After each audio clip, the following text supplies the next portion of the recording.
नमस्कार। ज्योतिष विषय के अंतर्गत आज जो हम बात करेंगे, चर्चा करेंगे, वह है सूर्य नारायण। देखिए, सूर्य यानी हमारा आत्मा, ठीक है।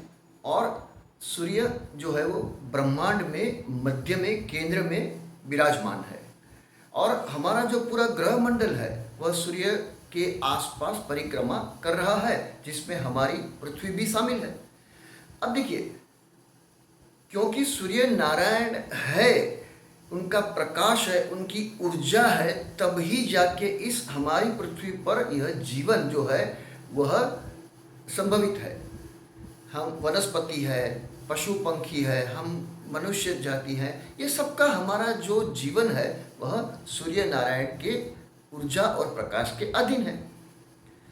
अब देखिए, क्योंकि हम बात कर रहे हैं सूर्य नारायण केंद्र में है, इसके लिए सूर्य नारायण केंद्र में है तो हमारे शरीर पर उसका क्या प्रभाव पड़ेगा।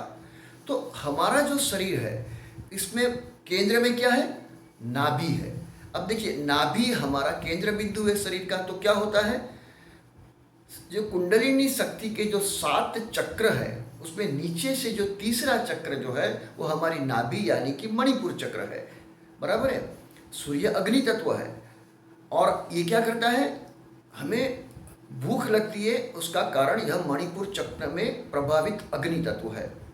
तो जैसे हम नहीं कहते कभी कभी कि किसी जरूरतमंद इंसान को उसकी जठराग्नि को शांत किया जाए, ठीक है ना। तो वह जो है सूर्य नारायण जो केंद्र बिंदु जो हमारी जठराग्नि है उसे शांत करना है, वह है। अब देखिए, सूर्य नारायण जी जो है वो क्या होता है कि अगर आप देखें तो उसका प्रभाव किसी व्यक्ति पर कैसा पड़ता है। अब देखिए, किसी जन्म कुंडली में किसी जातक का जो सूर्य है वह अगर बलवान है, हाँ, तो क्या होगा, तो वह जातक जो है वह किसी जगह पर अगर कोई सम्मेलन में जाएगा या तो कोई सभा में जाएगा तो वह अपना मध्य का, केंद्र का स्थान अपने आप ले लेगा, या तो फिर उसे जो है लोग आदर सहित मध्य में विराजमान करेंगे। यह आदर मान का प्रतीक है जो सूर्य नारायण, जो सूर्य की जिस जातक की कुंडली में बलवान है।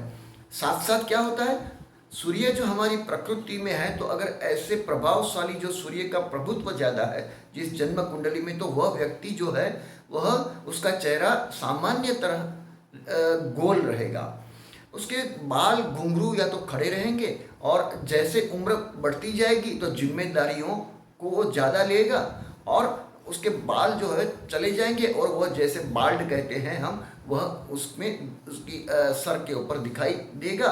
और हाँ, दूसरी चीज़, सूर्य नारायण जो कि केंद्र में जो है हमारे प्रकृति, हमारे चेहरे की बात करते हैं, और दूसरा स्थान और 12वें स्थान की बात करते हैं।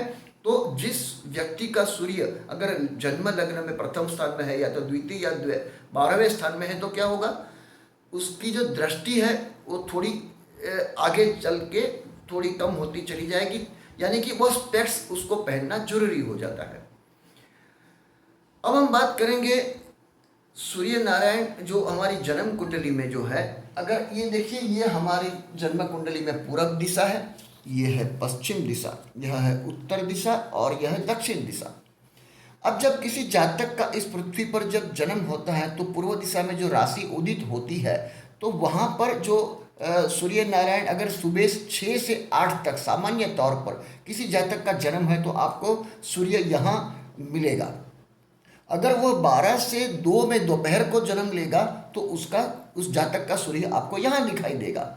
अगर किसी जातक का जन्म शाम को 6 से 8 में है तो वह जातक का सूर्य 7वें स्थान में यानी पश्चिम दिशा में दिखाई देगा। और रात को 12 से 2 बजे किसी जातक का जन्म अगर है तो क्या होगा, उसका सूर्य यहाँ 4थे स्थान में दिखाई देगा, यानी कि एंटी क्लॉक घूमेगा, क्योंकि हमारी पृथ्वी पश्चिम से पूर्व घूमती है। अब देखिए, सूर्य नारायण जो है वह हर एक राशि में किस तरह का प्रभाव देता है, तो चलिए हम बात करते हैं श्री राम जी से। तो श्री राम जी की जो जन्म कुंडली थी तो वह थी कर्क लगन की, और यहाँ उनके उच्च सूर्य नारायण मेष राशि में उच्च राशि के कहलाते हैं, सिंह राशि में स्वग्रही अपने ग्रह में विराजमान रहते हैं, और तुला राशि में नीच राशि के कहलाते हैं। तो श्री राम भगवान जो थे उनकी जो काल्पनिक कुंडली हमें प्रचलित है उनमें हम पाएंगे कि यह जो सूर्य नारायण है उनके 10वें स्थान में मेष राशि के उच्च के थे। अच्छा, भगवान श्री कृष्ण जो है उनका वृषभ लगन था, तो उनकी जन्म कुंडली में केंद्र में अपने स्वग्रही सिंह राशि के सूर्य यहाँ पर विराजमान थे। अब आगे चल के देखते हैं कि आज के तौर पे जो हमारे सूर्य यानी क्या होता है। देखिए, अपने भीतर जो पोटेंशियलिटी, ऊर्जा, क्वालिटीज़ होता है, जो ज्ञान होता है वो अपने फील्ड में, तो वह उसको प्रकाशमय करता है, तो वह जगत को उसकी ऊर्जा, उसकी चेतना दिखाई देती है और अलग अलग भिन्न भिन्न क्षेत्र में। अब देखिए, यहाँ अगर हम चलते हैं तो मिथुन राशि के सूर्य हमें मिलेंगे, तो कहीं जो जातक है तो वह स्पोर्ट्समैन होते हैं, कई जातक जो होते हैं कन्या राशि के तो अच्छे गीत गाते हैं, यानी कि सिंगर्स होते हैं, बड़े अच्छे प्रभावशाली सिंगर्स होते हैं। अच्छा, फिर अगर मिथुन राशि के सूर्य कहीं आते हैं तो फिर से अगर कोई अच्छा म्यूजिक डायरेक्टर है, फिर उच्च राशि के कहीं सूर्य है तो वह कहीं अच्छा उद्योगपति है।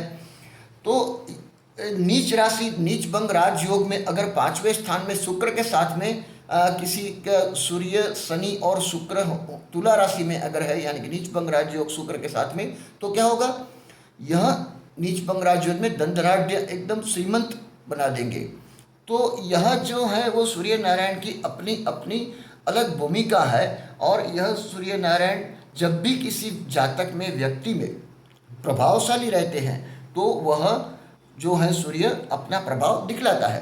अब और एक चीज़ समझनी चाहिए हमें कि देखिए, सूर्य यानी पिता और शनि यानी पुत्र। जब जब कभी कोई जन्म कुंडली में आपको सूर्य और शनि साथ में दिखेंगे तो समझना कि वह पिता और पुत्र थोड़े अभिश्रापित कहलाते हैं, क्योंकि वह एक छत के नीचे पूरे जीवन नहीं रह सकते हैं। क्यों नहीं रह सकते हैं? क्योंकि यह सूर्य शनि साथ में है, ऐसी बात नहीं होती है कि इनके विचार में सहमति नहीं है, परंतु संजोग ऐसे आते हैं ताकि वह अलग हो जाते हैं। अब जिन जातकों की कुंडली में अब देखिए कि सूर्य और शनि आमने सामने रहते हैं तो क्या होगा। अब देखिए, भगवान रामचंद्र की कुंडली में यहाँ पर जो मेष राशि के उच्च के सूर्य थे, यहाँ पर उच्च राशि के शनि थे, तो पिता से बिछड़ने का योग उनको बना था। तो जिन जिन जातक की कुंडली में ऐसा भी योग आता है तो सूर्य नारायण जो है, शनि जो प्रभाव होते हैं उनसे, तब जाके इस तरह की जो है योग देते हैं। और अगर जिसका सूर्य थोड़ा जो कि निर्बल है तो वह क्या करता है, वो उसकी जो है ऊर्जा जो है वह इतने मात्रा में नहीं दिखा सकता है, और वह उसे एक अच्छे गुरु की शरण में जाना चाहिए और अपनी ऊर्जा चेतना को प्रभावित करना चाहिए। तो आज के लिए बस इतना ही। जाते जाते फिर से आप सबसे विनती करूंगा कि मेरी यह चिरंतन पटनी की YouTube चैनल को कृपया आप लाइक कीजिएगा, और कहीं सब्सक्राइब नहीं किया है तो बेल आइकॉन प्रेस कीजिएगा प्लीज़। धन्यवाद।